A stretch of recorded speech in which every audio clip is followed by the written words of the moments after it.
Yeah, alright. I'm the world around you, and this is Pause for Thought on Threshold FM. Now, this week we're going to be trying a little bit of homegrown. It's it's been cultured in my own brain for a while, this one. It's been stewing. I've been spraying it with Sif and a little bit of Domestos in order to really, bring out the flavours, bring out the scents. It's a nice homegrown conspiracy. It's not one that I've ever seen anywhere else either. I haven't picked it up from anywhere else. I'm pretty sure this is another one of just mine. I think I've come up with this and I've put the evidence together for you. Hopefully it's going to make sense. And we're going to look into something that darts through our skies. Something that the Chinese are famous for. Something that can be used for both celebration and cremation. This is a conspiracy that I like to call the Big Bang Theory. If historians and revisionists are allowed to retroactively change events and reuse names of past things, why can't I do it and all? But first, let's have a song. This is Arachnid by LO8, King Crookie, JR, Locksmith, Vega the 7 and Ronin.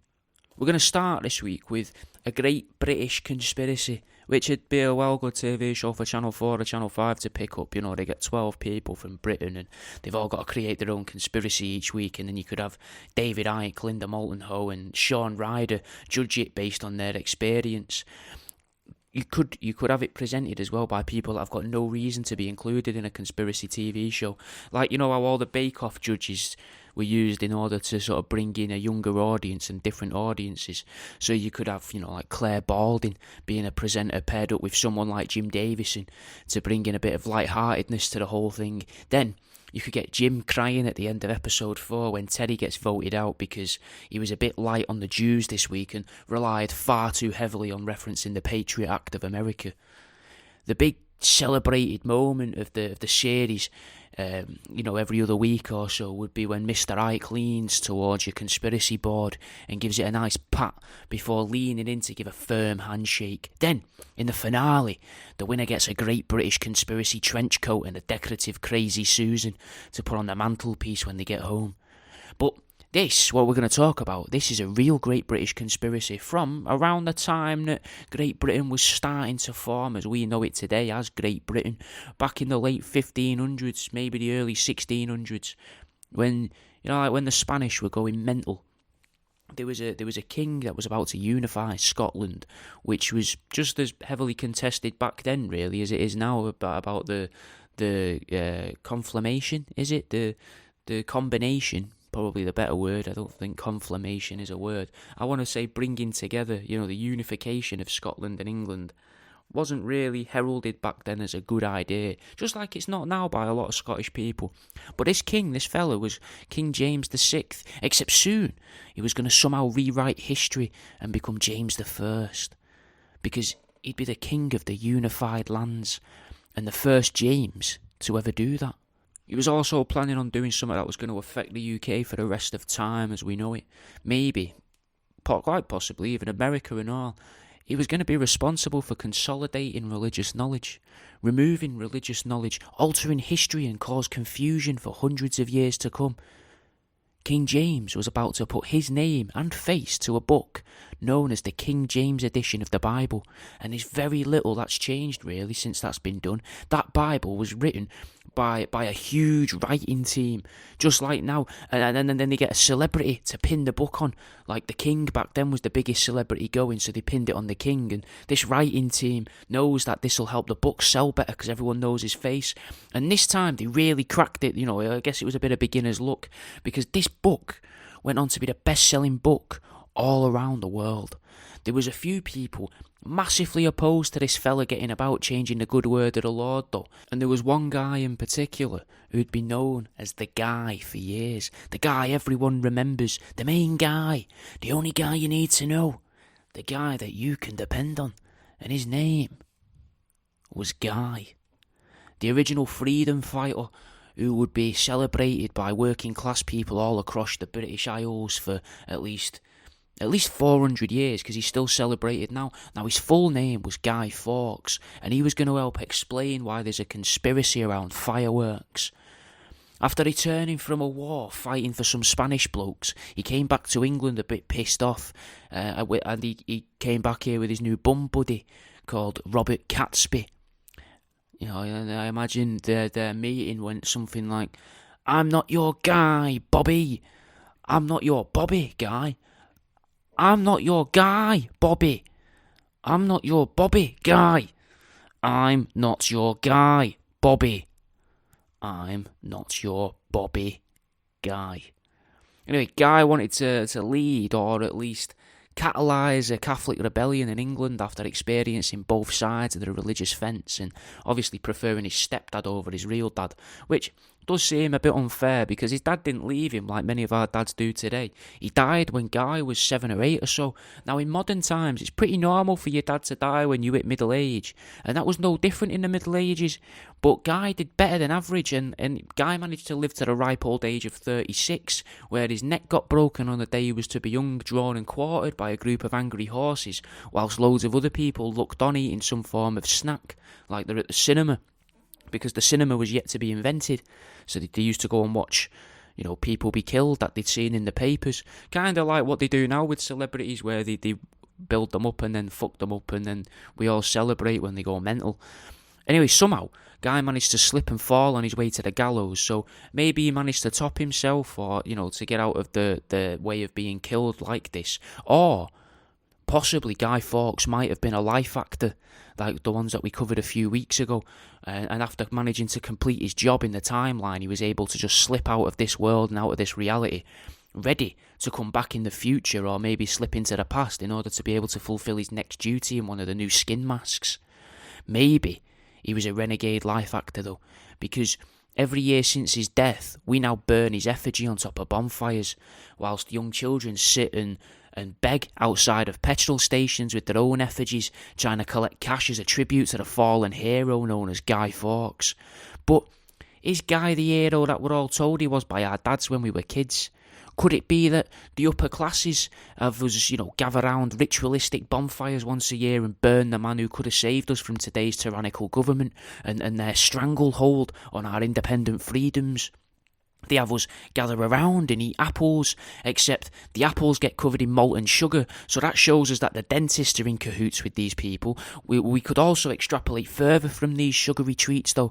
Could the weird celebration of Bonfire Night be a way of the real enemy, the UK government, trying to take away the NHS? Because dentists usually charge for their services, whereas doctors don't. Seeing the doctor costs the council money, doesn't cost us money, and the famous saying of "an apple away keeps the doctor away" could be a lot more true than we first thought.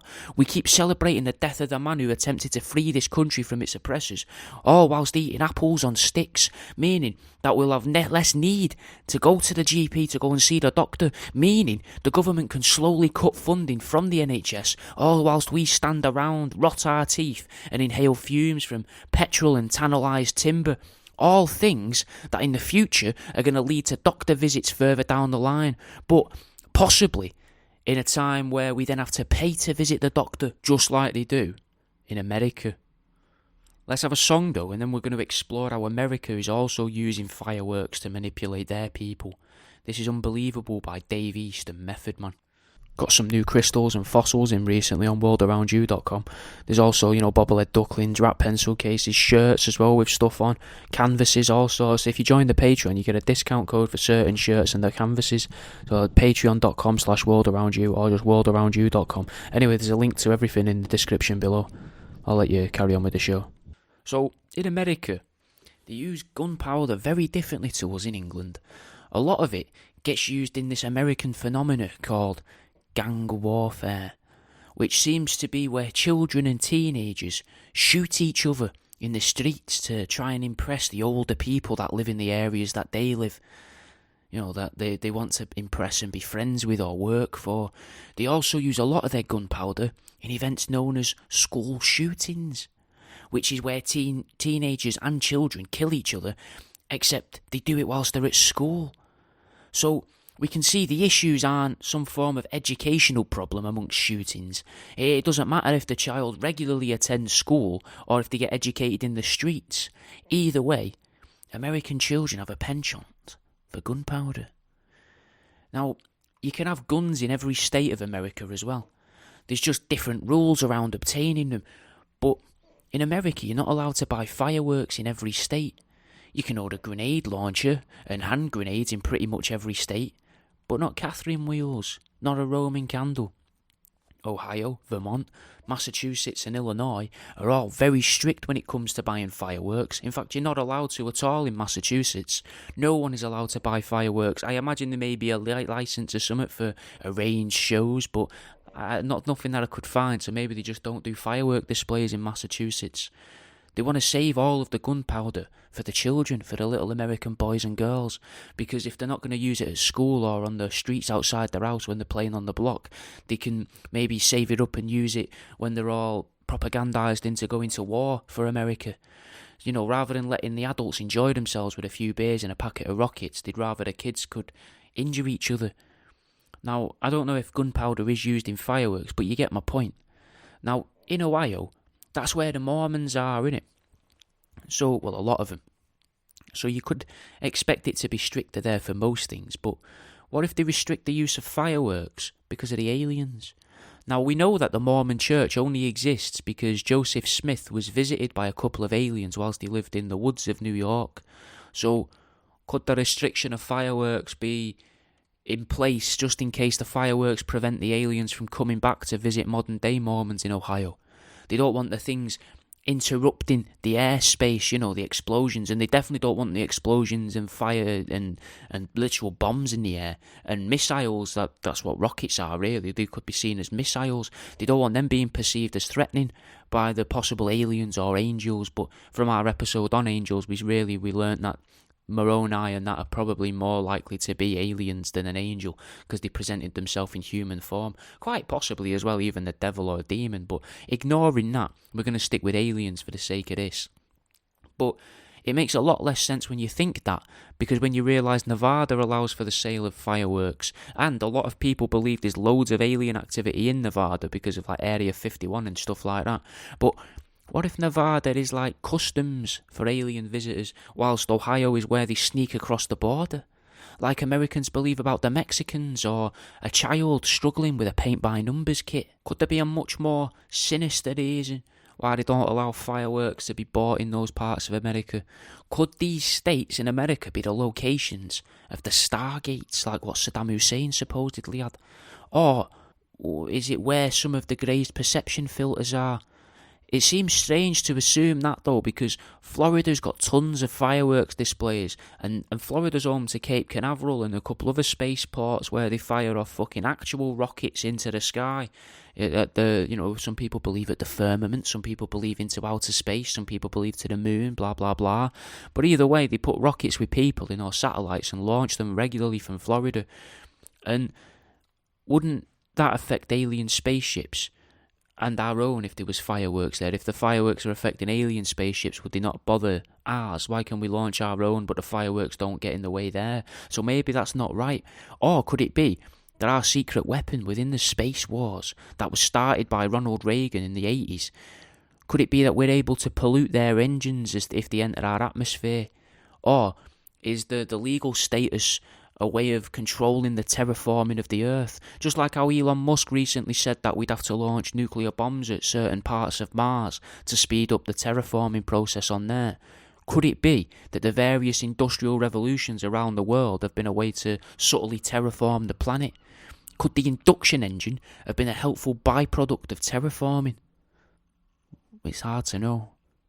But in America, they tend to use a lot of fireworks for Independence Day, which seems to be the day the Americans celebrate it, going at it on their own, without the gentle guiding hand and assistance of the British monarchy. Something to do with tea and throwing it into the waters around the Boston docks, which is something that the Americans have stuck to ever since, using Chinese manufactured produce to pollute the world in order for them as a country to get what they want. Nowadays, instead of using Chinese-grown tea, they use Chinese labour forces to use the lithium that gets extracted from mines in other parts of Asia by what should probably be referred to as child slaves, but because they get paid a small amount of money, somehow are just referred to as a child labour force, and a culturally acceptable thing because that's just what they do there.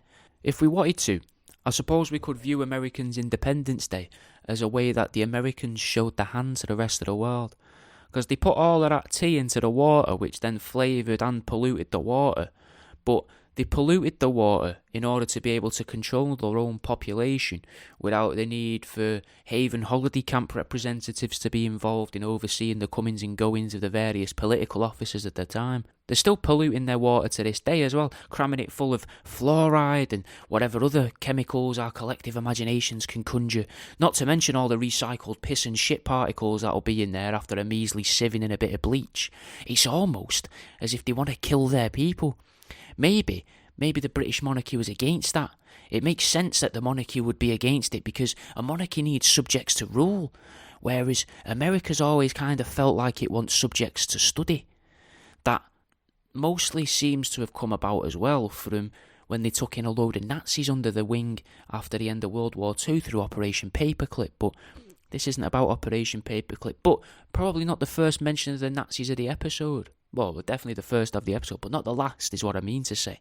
One thing that I don't understand, though, about Independence Day is the time of year that they choose for it. Because we've moved Christmas, Christmas isn't when Christmas is supposed to be. And we seem to have moved New Year's Eve as well, seeing as how the other and older cultures celebrate it at a different time to us, either if it's based off the moon or whatever.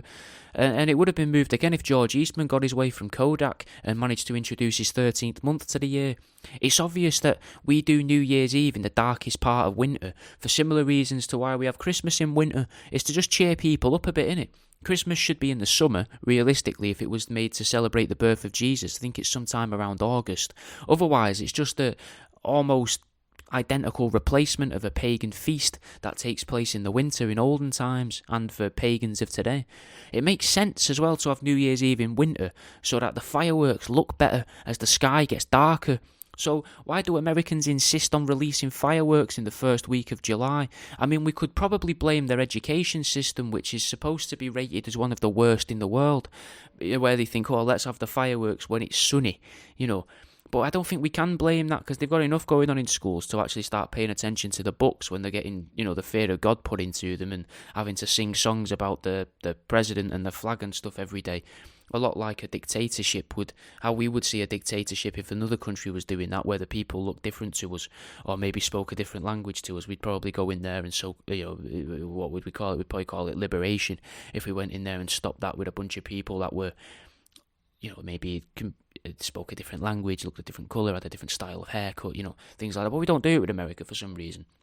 And I've always thought in England, though, that we have our fireworks nights in winter as a means of hiding the pollution it causes so that no one can see the smoke they're inhaling from the chemicals, whilst the mayors of the town prance around the bonfire to make it seem like it's normal to breathe it all in.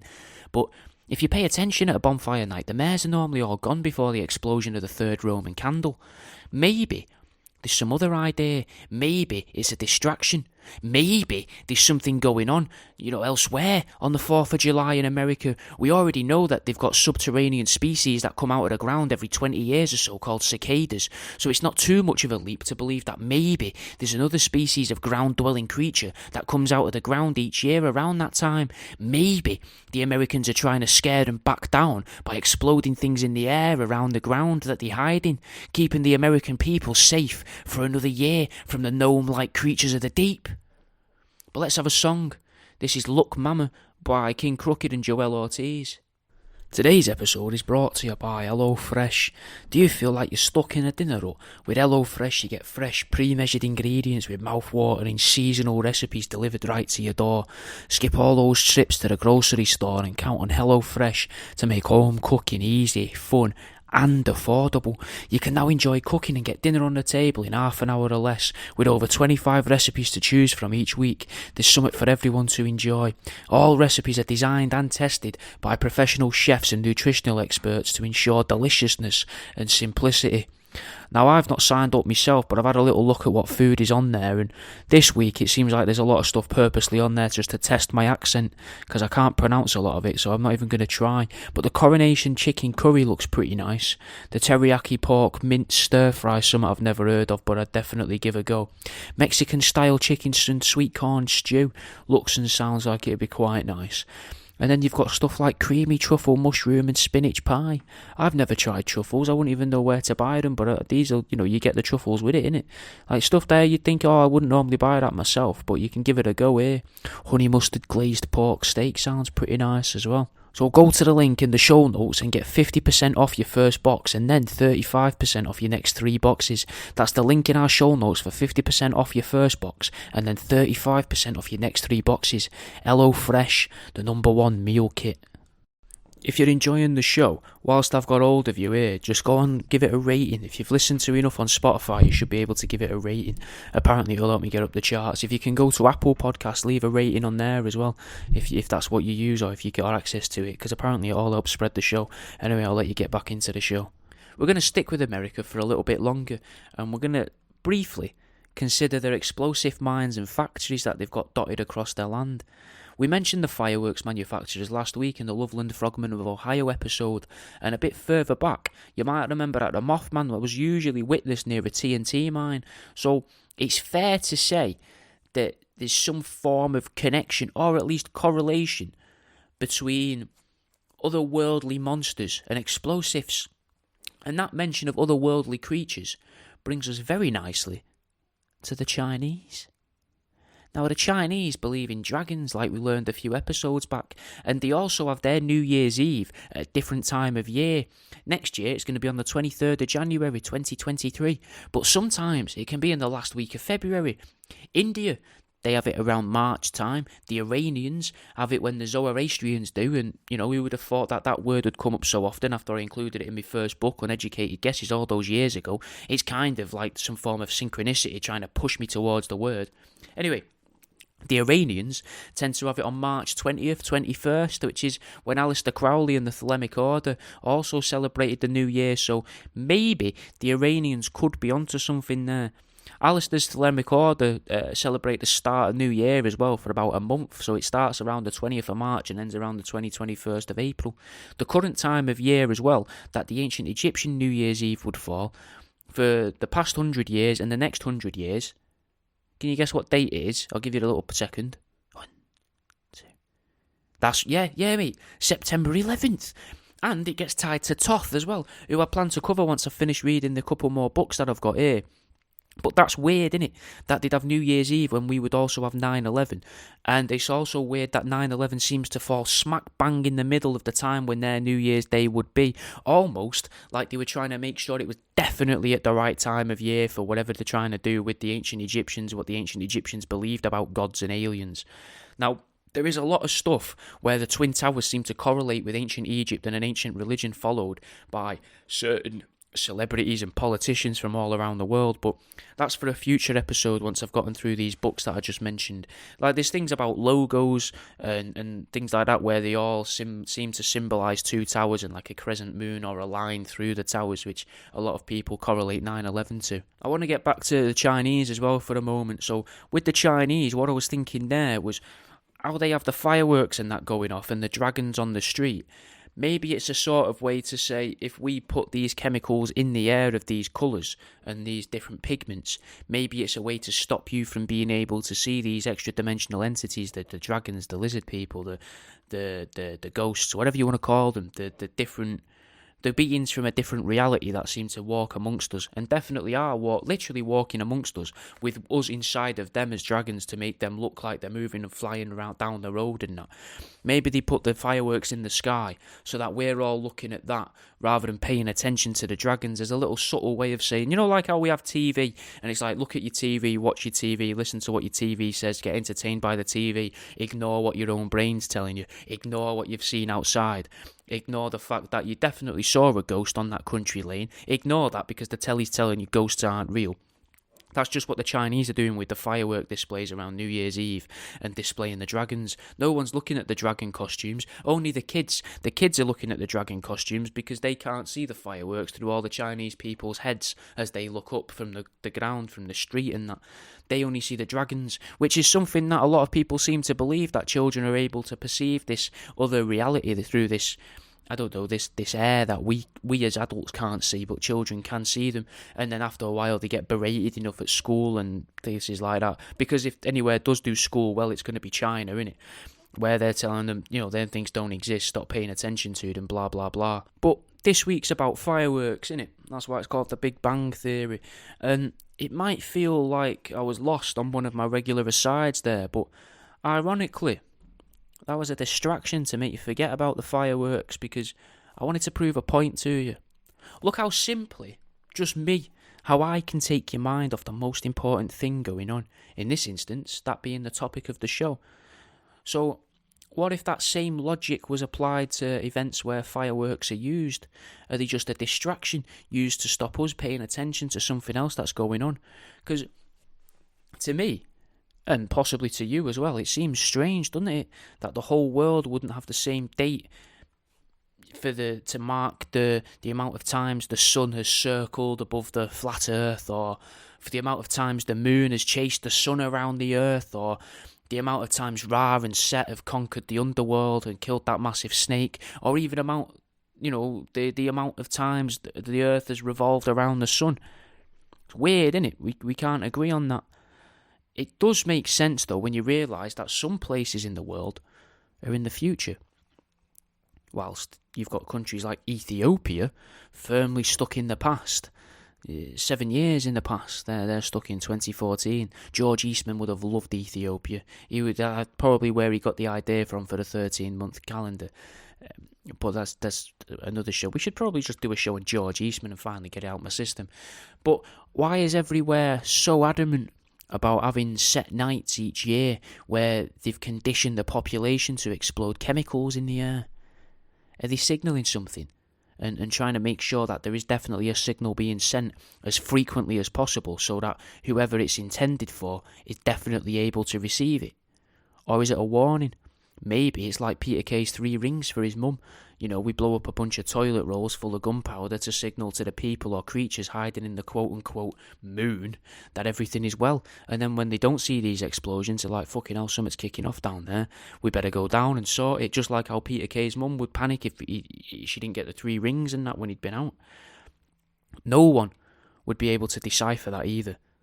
Not like you could if you was to use a machine to send out a signal to the moon, or you left a signal by rearranging the tectonic plates using underground machinery. That's probably in the deep underground military bases of America, in order to move the tectonic plates to make the countries read SOS in the ocean as it passes by the moon. So by having huge explosions, what I imagine are causing some form of memorable chemical emissions in the air, noticeable chemical emissions in the air. Maybe the scientists up there in the moon, in the hybridization laboratory that we think is in there, maybe them scientists, they know that everything is as it should be, and that's our way of saying, don't worry about us, you crack on, mate. You carry on doing what you're doing. You keep making those angel creatures and sending them down here every now and then. Eventually they'll be able to survive down here. Eventually they won't just burn or turn to dust in our atmosphere. Maybe you'll be able to make a warrior race out of these creatures. Who knows, Now, a lot of people think that these scientists in the moon are Nazis. There's the second mention of them, but I'm not sure. Because I recently heard as well that there's evidence to suggest that Hitler was trying to work alongside. This is from Linda Moulton Howe as well, in a recent talk she gave. But I heard that there's evidence to suggest that Hitler and the Nazis were working alongside a race of insect-like species of alien. And that's part of what World War II was actually about. So maybe it's these praying mantis-like aliens, known as a mantid species, that are in the moon, conducting the experiments in order to create the human-animal hybrids that all the Disney films are telling us about through the subtle image placement. But to be fair, Disney does kind of disprove my theory, but in other ways, very much solidifies it as well. So let's have a song, and then we'll take a look at Disneyland or Disney World.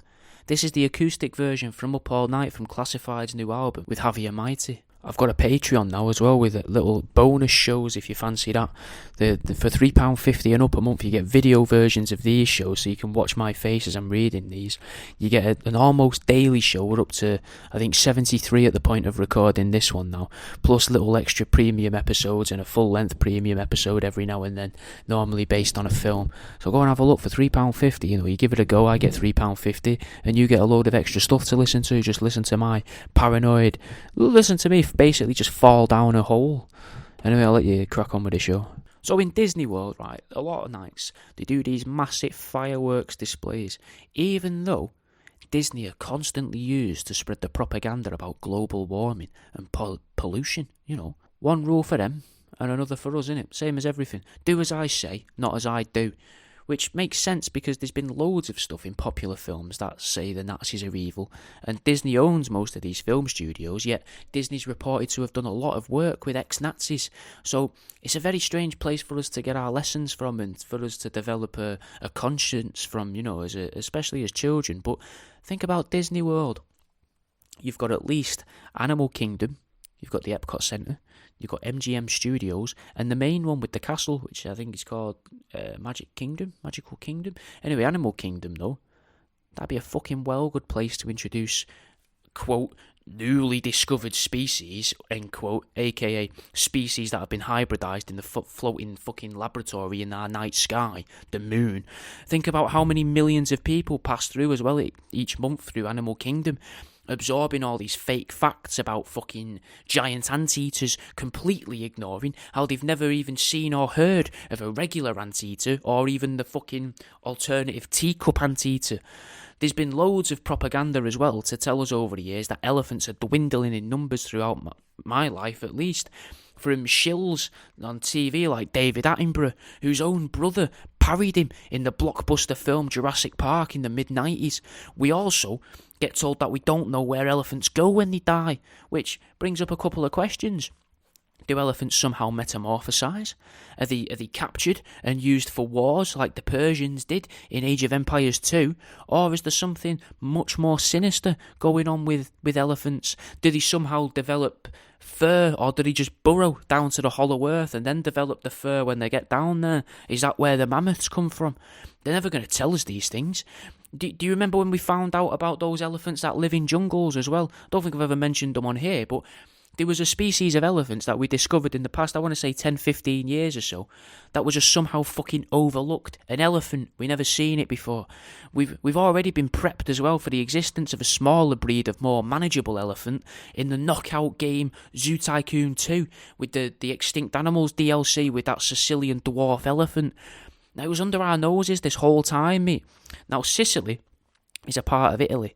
Italy's shaped like a boot, and the indoctrination from Zoo Tycoon 2 and the Disney classic film Dumbo, which we'll definitely do an episode on, with a mini elephant in it, was this new species' foot in the door of all of our collective acceptance, mate.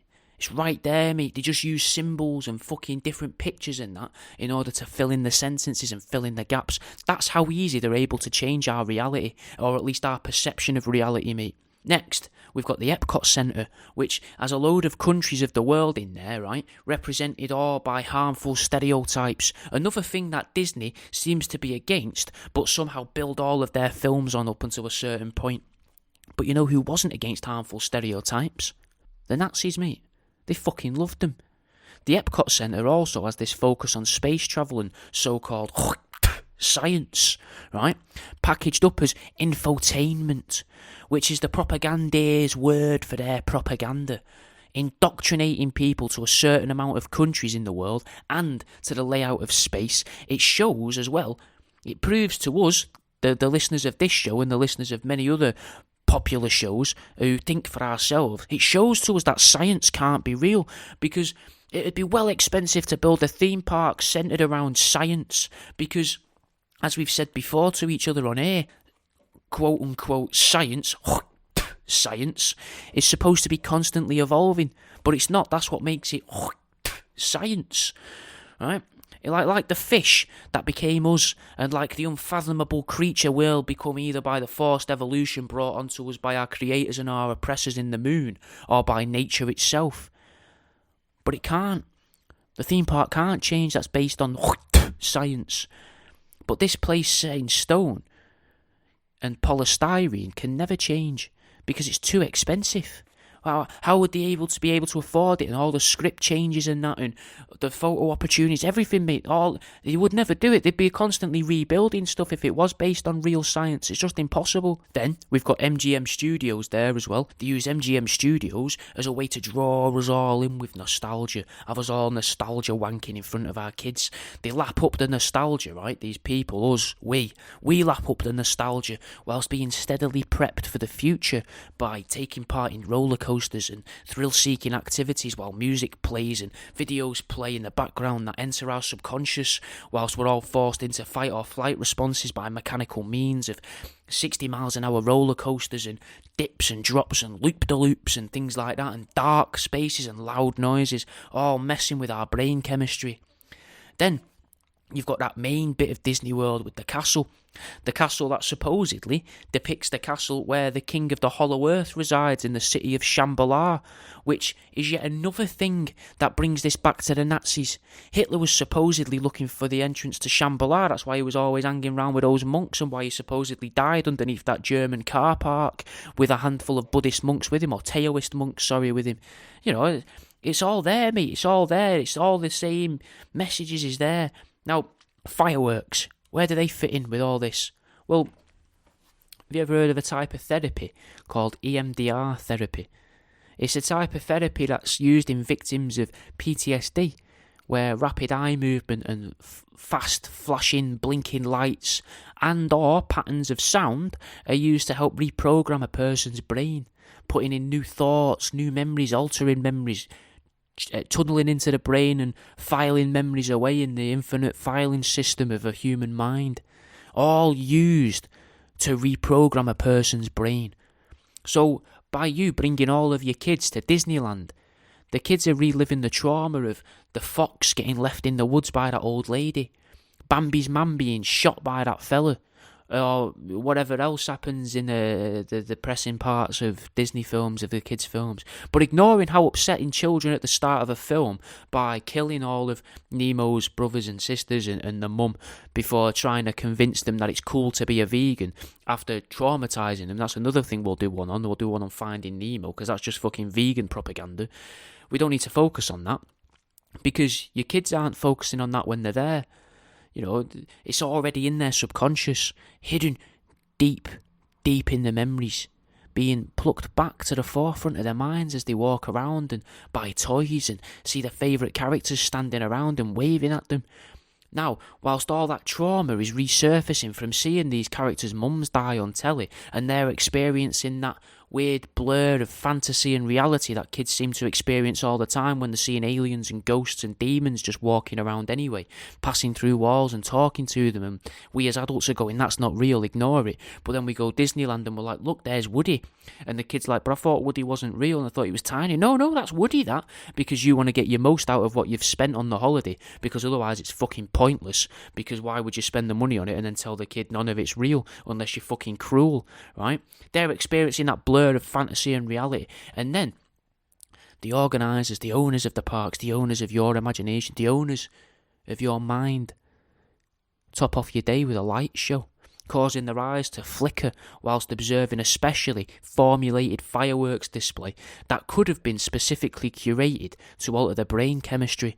So they put the chemicals in the air, they dissipate through the air and get inhaled, and that alters your brain chemistry, but also the flashing of lights, the certain colours, the brightness of the lights, the booms associated, the booms with it, the big noises, they doing something to your brain.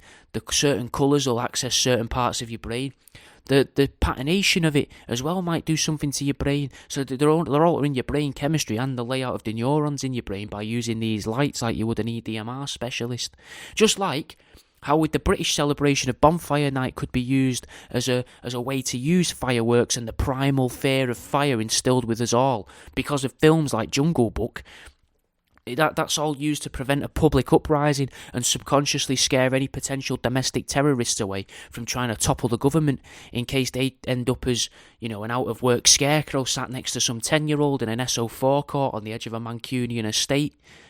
Let's have a song though, and then we'll look at some of the more day-to-day implications of organised firework displays. This is situated by Brother Ali and Pharaoh Munch. You see, I've always thought that during a big fireworks display, like the big organised fireworks displays, that's got to be a fucking well good time to commit crimes, innit? Not just, robbing the cars of the people attending the fireworks displays, but larger scale crimes like human trafficking, important meetups for the high level criminals, and for the disposal of bodies as well. An organised fireworks display is one of the few times that that the police are going to be otherwise occupied, especially in the densely populated areas of the country.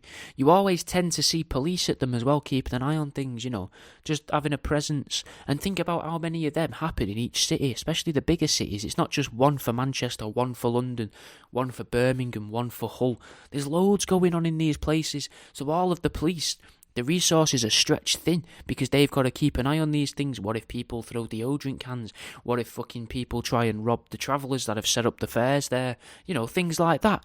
There's lots of crimes to be had at these events, so the police have to be there, and for public safety as well, in case things kick off or if there's a problem, same for ambulances. Probably fire engines are probably on call a lot during that time of the year, the 5th of November and then weekends surrounding it where other places might have the events. So there's tons of these organised firework displays, isn't there? So there's a couple coppers at each one. Now that's going to vastly increase the police's response time to the reporting of a crime, innit? Like to get in there on the scene, if you like. All you would really need to do then on one of these days is hire some kids to cause some trouble somewhere for a while, and you could easily go about some risky business, a bit of prostitution or a bit of human trafficking, the county lines, mate. Probably a great time for county lines operations to take place. This is why I've never wondered where all of the money for these events comes from. It's got to be expensive, innit? Buying all these fireworks. A box of like 20 quid's worth of fireworks doesn't get you much, and they're normally shit. I've always just presumed that the bigger criminals in the area use their business fronts to pay for them, so that they can arrange other activities around town or move products from one place to another without being stopped by the police. It's like how the cities with huge rates of crime tend to have the bigger, more successful football clubs, because this ensures that the criminals of the area, it ensures to them that the police will be preoccupied at the games on their horses and that, trying to scare pissheads and usher people to the train stations, whilst, the criminals can do their localised business dealings. But on bonfire night, they know the police all around the country are busy in the early evenings until about 10 o'clock at night. Think about how far across England you could travel if you had from 5 in the evening till 10 at night, especially knowing that everyone's going to be at events and the roads are going to be clear and there's going to be barely any police cameras about and that watching. So that gives them a good window to do some really dodgy stuff like packaging up their mail order brides to ship on, or boxing up drugs, or hosting illegal betting at cockfights in industrial estates, And I reckon that's all I've got time for this week.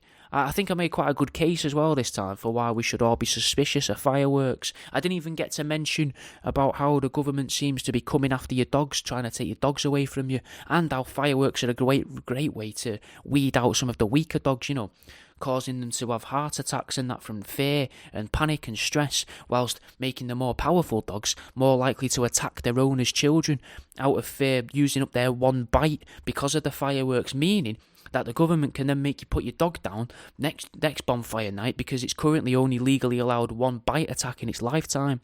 But if you want to hear more about the government trying to take your dogs away from you, you might want to try my almost daily Patreon episodes on www.patreon.com/worldaroundyou, where for about £3 a month, maybe £3.50 a month, you can hear an almost daily episode about whatever it is I've been thinking about the night before or in that morning.